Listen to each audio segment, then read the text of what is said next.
Et si je vous disais qu'il y a un psaume spécifique dans la Bible que les anges utilisent pour porter la guérison du ciel à la terre? Une prière si puissante, si divinement alignée, que lorsqu'elle est parlée avec la foi, elle déclenche le mouvement dans le domaine de l'esprit. Ce n'est pas un mythe, ce n'est pas un fantasme religieux. C'est réel, c'est biblique. Et cela se produit en ce moment aux gens qui comprennent comment le royaume de Dieu fonctionne. Et la meilleure partie? Vous pouvez le parler aujourd'hui. Vous pouvez déverrouiller ce que les générations de croyants n'ont exploité, la guérison divine qui traverse la parole de Dieu, portée par les mains des anges. Permettez-moi de vous demander quelque chose. Avez-vous prié pour la guérison, mais rien ne semble se produire? Avez-vous pleuré, supplié ou plaidé, et vous vous êtes toujours senti coincé dans votre douleur? Peut-être que ce n'est pas votre foi qui manque, peut-être que c'est votre déclaration, parce que dans la Bible, la guérison est souvent libérée non seulement en demandant, mais en déclarant la parole de Dieu. Et il y a un psaume, oui, juste un, qui se démarque au-dessus des autres. Dans ce psaume, les anges eux-mêmes sont décrits comme évoluant dans l'obéissance à la parole de Dieu. Cela signifie que lorsque vous le parlez, le ciel écoute. Lorsque vous le déclarez, les anges se déplacent. Dans cette vidéo, nous allons révéler le psaume exact qui a guéri les cœurs, les corps et les destinations. Nous vous guiderons à travers chaque ligne, chaque verset, chaque clé spirituelle dont vous avez besoin pour transformer votre vie de prière en une arme divine de percée. Nous ne parlons pas de théorie, nous parlons de transformation.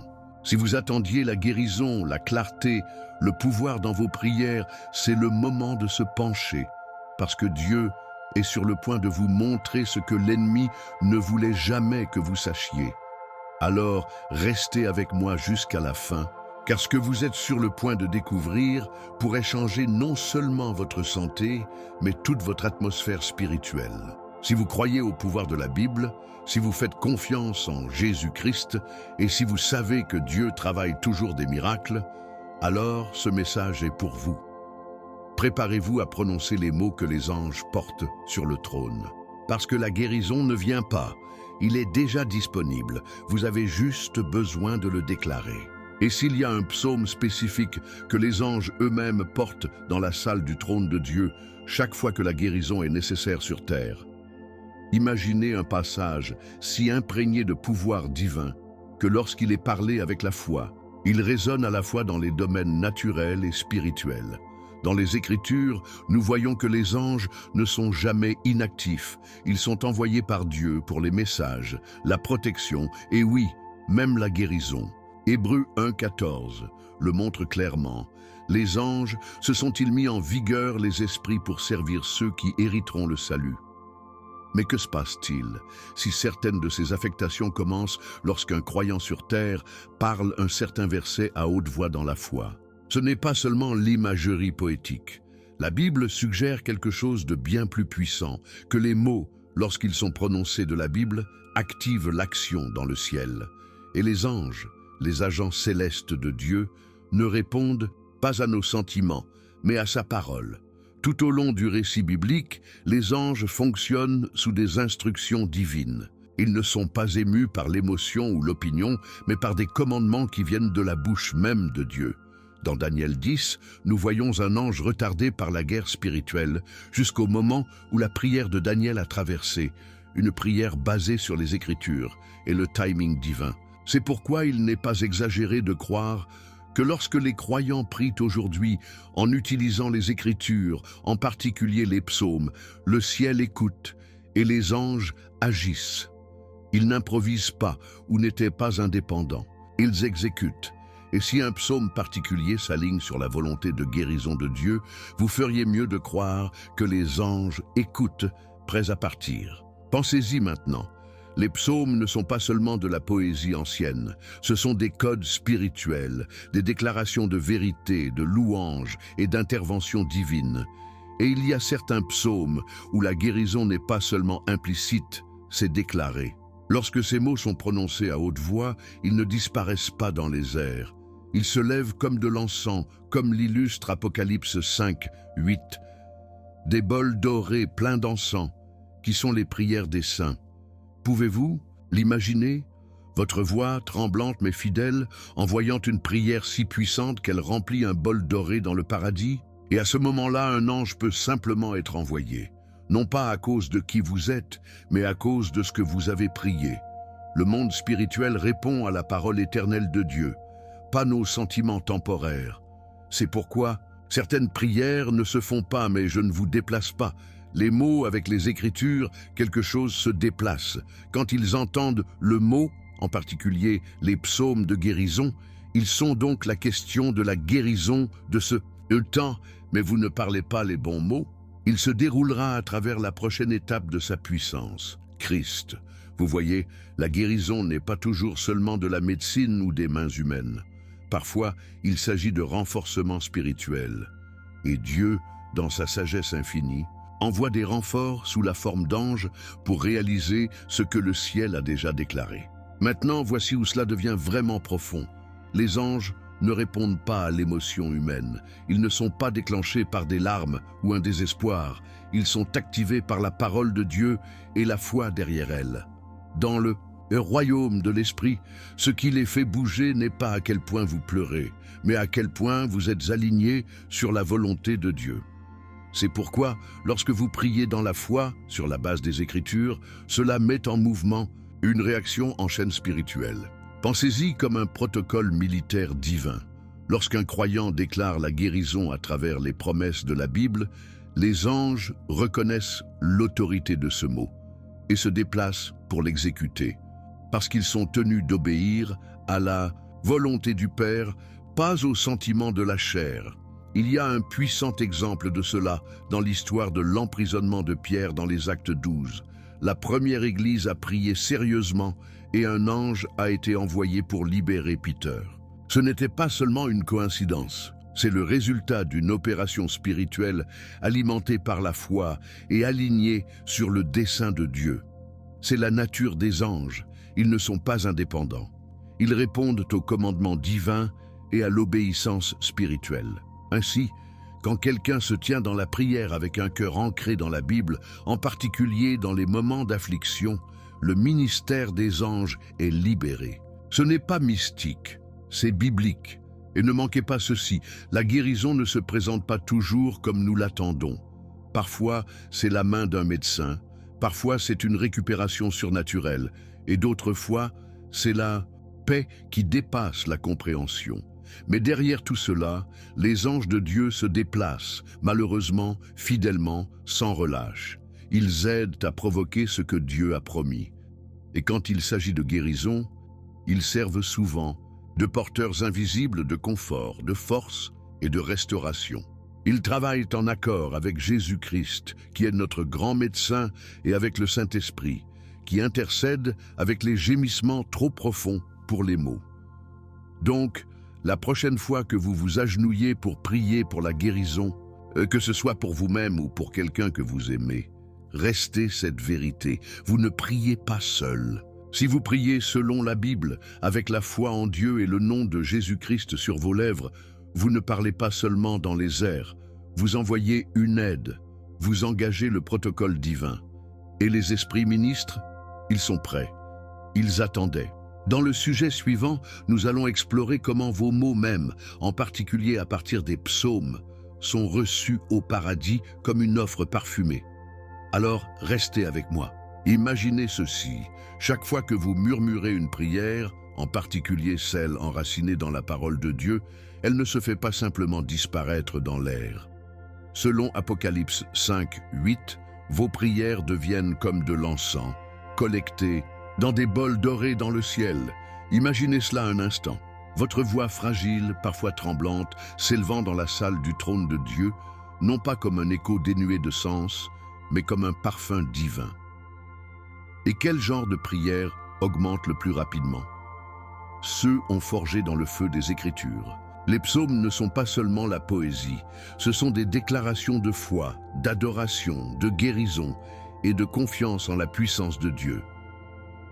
Lorsque vous priez un psaume, vous ne récitez pas seulement des versets. Vous participez à une transaction spirituelle qui atteint le cœur même du ciel. C'est pourquoi les psaumes détiennent une place si puissante dans le domaine spirituel. Ils ne sont pas seulement destinés à être lus, ils sont censés être proclamés. Beaucoup d'entre eux sont écrits à la première personne, vous permettant de vous insérer directement dans le récit. Et quand vous faites cela, lorsque vous déclarez les vérités trouvées dans les psaumes sur votre vie, quelque chose se déplace. Vous vous alignez sur des siècles de foi avec des paroles prononcées par les rois, les prophètes et les adorateurs qui se tenaient devant Dieu en triomphe et en larmes. Et le paradis reconnaît ces mots. Les anges les connaissent, ils se déplacent vers eux. Parce que ce sont les mots mêmes qui font écho aux promesses de Dieu. Vous êtes-vous déjà demandé pourquoi les psaumes sont souvent les passages incontournables en quelques instants de douleur, de perte ou de maladie? C'est parce qu'ils parlent directement de la condition humaine. Ils offrent une honnêteté brute, une foi audacieuse et des déclarations divines en un seul souffle. Et plus que cela, ils ont déjà été testés. Ce ne sont pas seulement des théories spirituelles, ce sont des armes spirituelles. Et lorsque vous soulevez un psaume dans la prière, vous soulevez quelque chose qui a été prouvé au combat. Vous ne devinez pas, vous déclarez ce qui s'est déjà révélé efficace par les fidèles qui vous ont précédés. Et obtenez ceci. Vos émotions, aussi réelles, peuvent parfois vous égarer. Mais la parole de Dieu, il ne manque jamais. C'est pourquoi ancrer votre vie de prière dans les psaumes, c'est comme remettre vos paroles au ciel, déjà plongées dans la foi. Les anges n'ont pas besoin d'interpréter vos sentiments. Ils se déplacent quand ils entendent le mot. Et les psaumes, ils en sont remplis.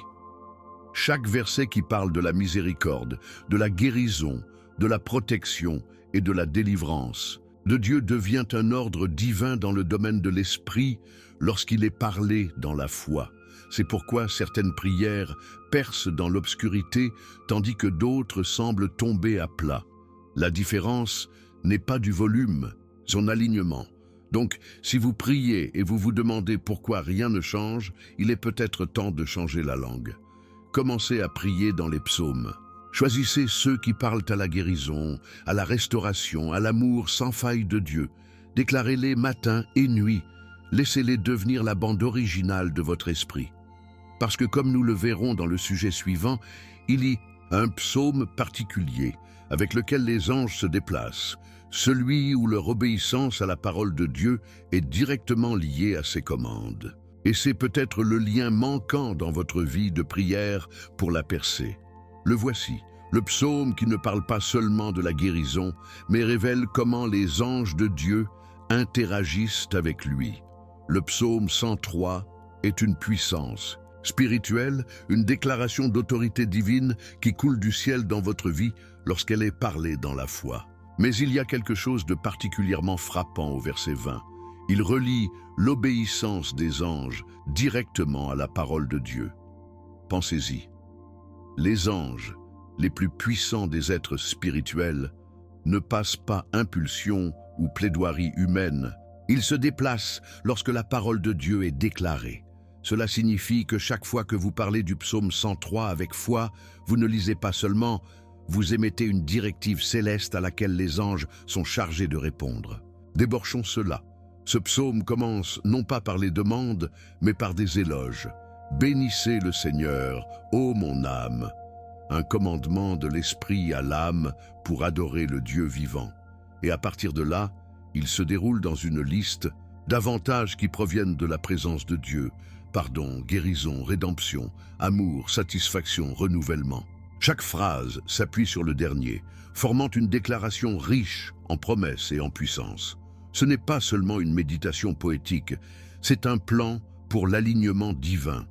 Et quand les anges entendent ce plan parler en temps, irréel par quelqu'un sur terre qui le croit, quelque chose dans le domaine spirituel s'active. Le psaume 103 n'est pas simplement une question de confort, il s'agit d'alliance. Cela nous rappelle que les bénédictions de Dieu ne sont pas des souhaits lointains, ce sont des vérités établies pour ceux qui marchent dans la foi. Quand il dit « Il pardonne tous vos péchés et guérit toutes vos maladies », ce n'est pas une métaphore, c'est une réalité spirituelle qui attend d'être reçue. Et qui aide à apporter cette réalité dans le physique? Selon le verset 20, les anges le font. Ils sont décrits comme des puissants, qui réalisent la volonté de Dieu. Pas des miracles aléatoires, mais des actes spécifiques liés à sa parole. Ainsi, lorsque ce mot est prononcé, ils vont travailler. Rendons cela pratique. Si vous êtes dans une saison de maladie, de douleur émotionnelle ou de fatigue spirituelle, le psaume 103 ne réconforte pas seulement la lecture, c'est votre prescription spirituelle. Lorsque vous prononcez ces mots à haute voix, vous ne vous encouragez pas seulement, vous ouvrez une porte pour que les agents divins se déplacent. Vous soulevez un mot auquel les anges sont tenus de répondre. C'est pourquoi ce psaume est différent. Il ne s'agit pas seulement des promesses.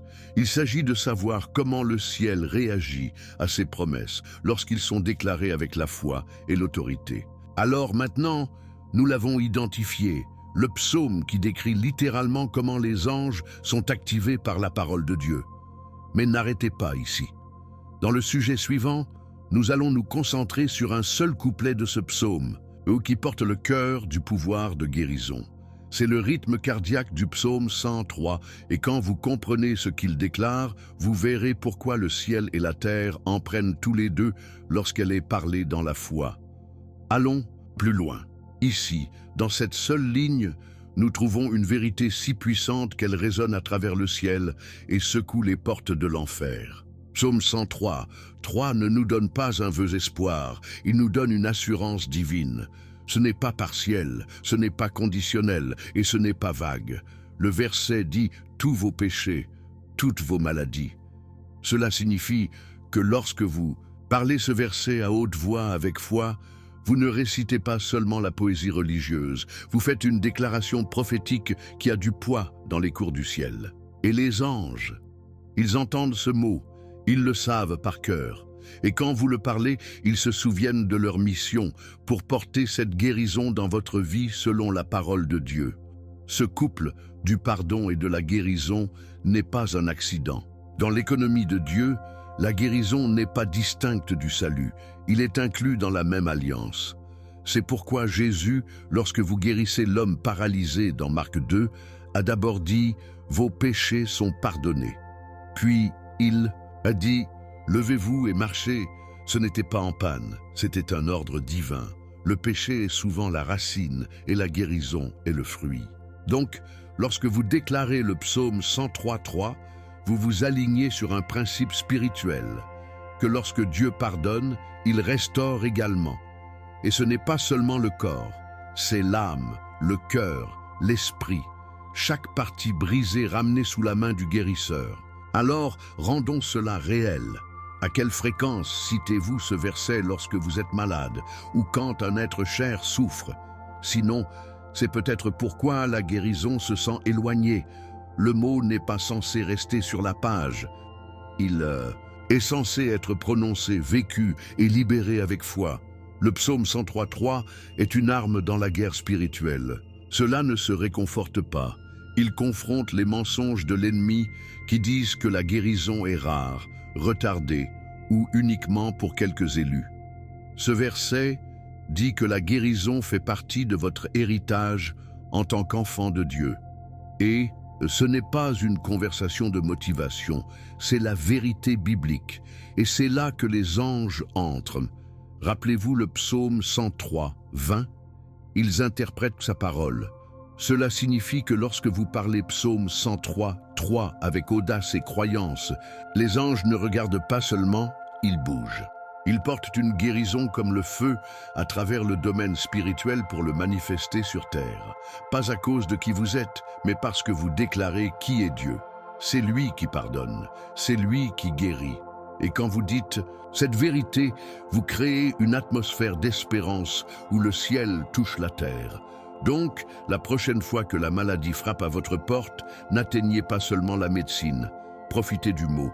Tenez-vous, soulevez votre voix et dites « Vous pardonnez tous mes péchés et guérissez toutes mes maladies ». Laissez votre esprit se lever avec cette vérité. Laissez votre environnement être rempli de cette promesse. Et comme nous le verrons dans le sujet suivant, ce même psaume va encore plus loin, nous montrant que même lorsque la mort est proche, Dieu a le dernier mot. Continue. Vous êtes-vous déjà resté au bord du désespoir et que vous aviez l'impression que tout ce qui vous entoure s'effondrait? Psaume 103, 4 parle directement dans cet espace, l'endroit où l'espoir se sent perdu, où l'obscurité semble plus épaisse que la lumière, où vous vous demandez si Dieu vous voit tout, toujours. Et pourtant, ce verset déclare hardiment que Dieu est celui qui rachète votre vie de la fosse. Le mot « rachat » ici ne signifie pas seulement le sauvetage, il signifie acheter, restaurer, récupérer ce qui semblait au-delà de la sauvegarde. C'est une image puissante de l'intervention divine. Et lorsque vous parlez cela sur votre vie, en particulier pendant les moments d'affliction profonde, vous alignez votre situation avec la promesse du ciel que l'histoire n'est pas terminée. La fosse mentionnée n'est pas seulement poétique, c'est prophétique. Tout au long des Écritures, la fosse représente souvent la mort, le désespoir, la servitude spirituelle ou une situation qui semble qu'il n'y a pas de sort. Pensez à Joseph jeté dans la fosse par ses frères, ou Daniel jeté dans la tanière du lion. Ce n'étaient pas des moments symboliques, c'étaient des pièges réels que Dieu a inversés. Et ici, dans le psaume 103, 4, vous vous rappelez que peu importe jusqu'où vous êtes tombé, il y a un Dieu qui vous voit non seulement, mais qui atteint pour vous sortir. C'est le genre d'amour qui ne parle pas seulement, il agit. Et oui, les anges font souvent partie de ce sauvetage divin.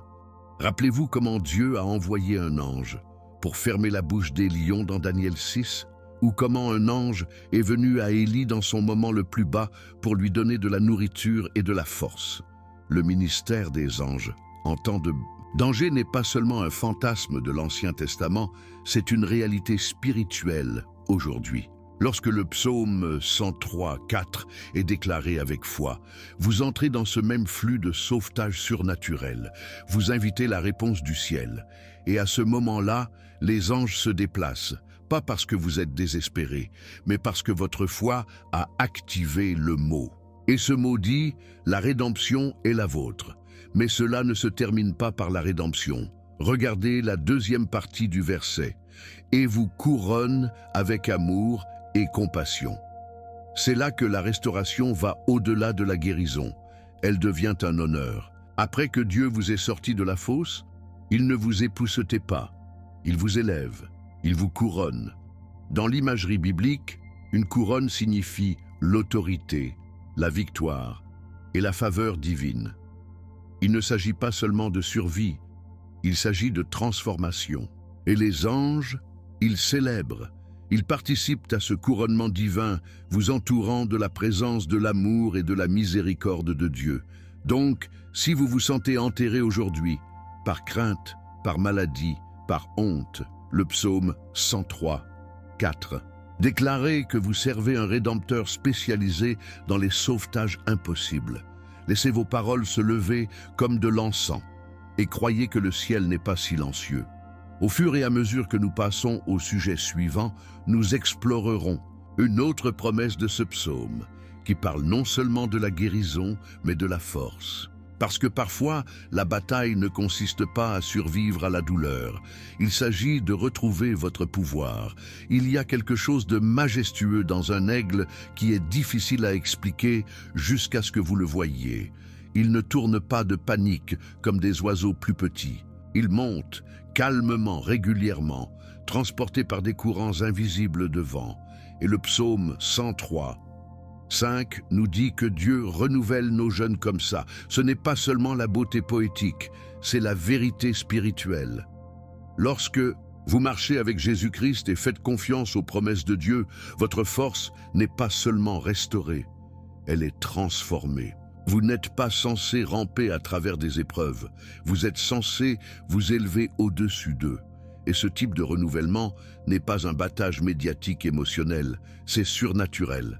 C'est le genre de renouvellement auquel les anges sont témoins, répondent et renforcent dans la vie de chaque croyant qui prie avec foi. Le verset commence par un détail surprenant, qui satisfait vos désirs avec de bonnes choses. Il ne parle pas de fringales peu profondes, c'est de parler des aspirations profondes de l'âme. Dieu ne guérit pas seulement la surface, il remplit le noyau. Et lorsque le noyau est rempli, la force revient. Mais ce n'est pas la force de votre jeunesse, c'est mieux. C'est la force en forme de sagesse, propulsée par la paix et portée par l'esprit. C'est là que la satisfaction divine rencontre la force surnaturelle. Et oui, les anges jouent aussi un rôle ici. Ils ne protègent pas seulement, ils délivrent des bénédictions alignées sur la parole de Dieu. Pensez à Elijah à nouveau. Après avoir couru dans la peur, drainé et brisé, un ange l'a touché. Pas une fois, mais 2 fois, et lui a donné de la nourriture qui l'a soutenu pendant 40 jours. 1 Roi 19. Ce n'était pas de la nourriture ordinaire, c'était une nourriture surnaturelle. Et c'est ce que le psaume 103, 5 points de vert, une force qui vient d'en haut, pas de vos propres réserves. Lorsque vous priez ce verset, vous demandez plus que l'endurance. Vous invitez l'énergie divine à passer à travers vous. Et les anges, ils servent dans cet espace, renforçant votre rétablissement avec les ressources du ciel. Il y a aussi une couche prophétique plus profonde dans la métaphore de l'eagle. Les aigles ne volent pas seulement, ils muent. Cela signifie qu'ils passent par des saisons où ils perdent de vieilles plumes, s'isolent et finissent par développer de nouvelles ailes. C'est douloureux, c'est solitaire, mais c'est nécessaire pour le renouvellement. Si vous avez été dans une saison comme celle-là, où tout semble désactivé, n'abandonnez pas. Dieu se prépare peut-être à renouveler votre force comme celle de l'aigle. Et quand ce renouveau arrive, ce ne sera pas subtil. Ce sera visible. Ce sera puissant. Ce sera indéniable. Et le ciel se réjouit chaque fois que l'un des enfants de Dieu monte à nouveau. Donc, la prochaine fois que vous vous sentirez fatigué, faible ou usé, ne vous reposez pas. Parlez psaume 103, 5. Laissez-le remplir votre atmosphère. Dites-le avec confiance, même si votre corps est toujours fatigué. Parce qu'au moment où vos paroles s'alignent sur la promesse de Dieu, le processus de renouvellement commence. Et dans le sujet suivant, nous revisiterons comment les anges ne réagissent pas à nos sentiments, mais à ce mot même que vous avez prononcé. Continuons. C'est une dure vérité, mais c'est celle qui débloque un niveau de foi plus profond. Le domaine spirituel ne répond pas à l'émotion, il répond à l'autorité.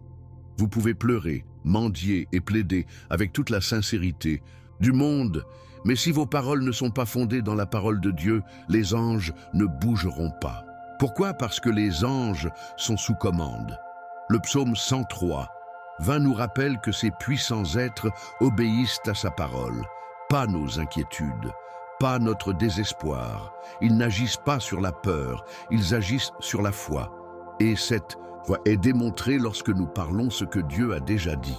C'est la langue du ciel, c'est ce qui active le mouvement dans le monde invisible. Soyons clairs, les émotions sont valides. Jésus a pleuré, il ressentait de la compassion, il a été ému. Mais même lui, dans des moments de procès, n'a pas simplement émotionné, il a déclaré. Dans le désert, il a fait face à Satan non pas avec des larmes, mais avec les Écritures. Il est écrit, a-t-il dit, et l'ennemi n'avait pas d'autre choix que de fuir. Les anges fonctionnent dans le même cadre. Lorsque vous déclarez ce qui est écrit dans la Bible, en particulier dans les psaumes, qui sont chargés de décrets spirituels, vous leur donnez un terrain légal pour opérer. Ce n'est pas une question de volume, il s'agit d'alignement. Et lorsque vos prières s'alignent sur la parole de Dieu, les hôtes du ciel sont déployés. Voici où cela devient réel pour votre vie quotidienne. Avez-vous déjà prié passionnément, mais rien n'a changé? Avez-vous déjà ressenti le feu dans votre cœur, mais je n'ai toujours pas vu de percée? Cela pourrait être parce que votre prière manquait d'écriture. Les sentiments remuent le cœur, mais seul le mot déplace le ciel. C'est pourquoi la mémorisation et la déclaration de psaumes comme 103 n'est pas une routine religieuse, c'est une guerre spirituelle. Chaque fois que vous dites « Vous guérissez toutes mes maladies » ou « Vous renouvelez ma jeunesse comme l'aigle », vous émettez des instructions spirituelles. Et les anges qui écoutent répondent avec précision. Il y a un ordre divin à cela.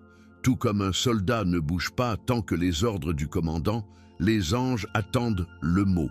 C'est ce qui rend l'écriture si essentielle. Ce n'est pas un livre d'inspiration, c'est un manuel d'opération dans le domaine spirituel. Et le psaume 103, c'est un flux direct d'ordre divin, rempli de guérison, de restauration, de force et de victoire.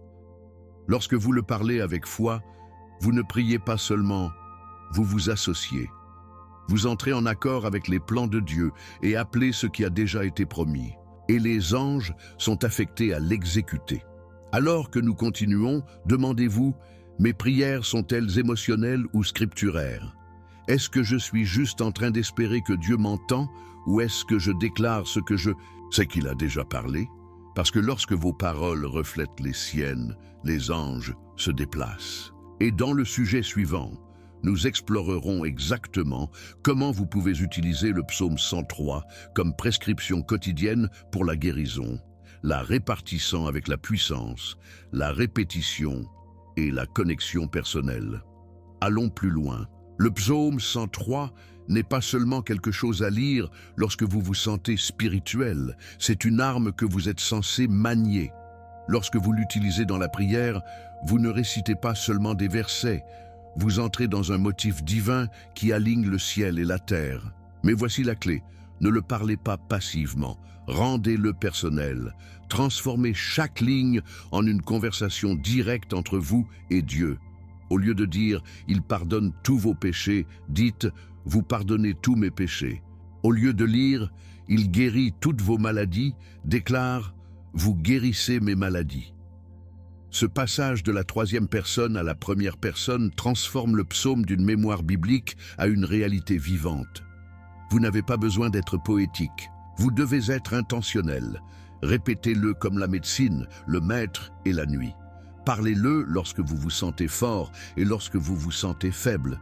Déclarez-le dans la chambre d'hôpital, dans votre chambre, sous la douche. Écrivez-le, enroulez-le sur votre miroir, votre mur, votre table de chevet. Laissez-le faire partie de votre dialogue interne, parce que plus vous le parlez, plus votre esprit l'absorbe. Et comme votre esprit s'aligne sur la vérité des Écritures, votre corps et vos circonstances commencent à suivre. N'oubliez pas, faire vient en entendre et en entendant par la parole de Dieu. Romains 10, 17. Ne traitez pas cela comme une superstition, traite-le comme une alliance. Vous ne lancez pas de sort, vous déclarez une promesse. Il y a une différence entre la pensée magique et l'autorité biblique. Les premiers espoirs, ce dernier sait. Lorsque vous dites « Vous rachetez ma vie de la fosse », vous ne devinez pas. Vous répétez ce que Dieu a déjà dit. Et devinez, en quoi cette répétition n'est pas vaine, c'est puissant. Jésus lui-même a répété des prières, il a cité des psaumes, il a utilisé les Écritures comme langage d'autorité. Vous pouvez aussi, soyons réels pendant une seconde, certains d'entre vous ont tout essayé. Vous avez consulté des médecins, lu des livres, pleuré en silence. Et pourtant, la guérison semble loin.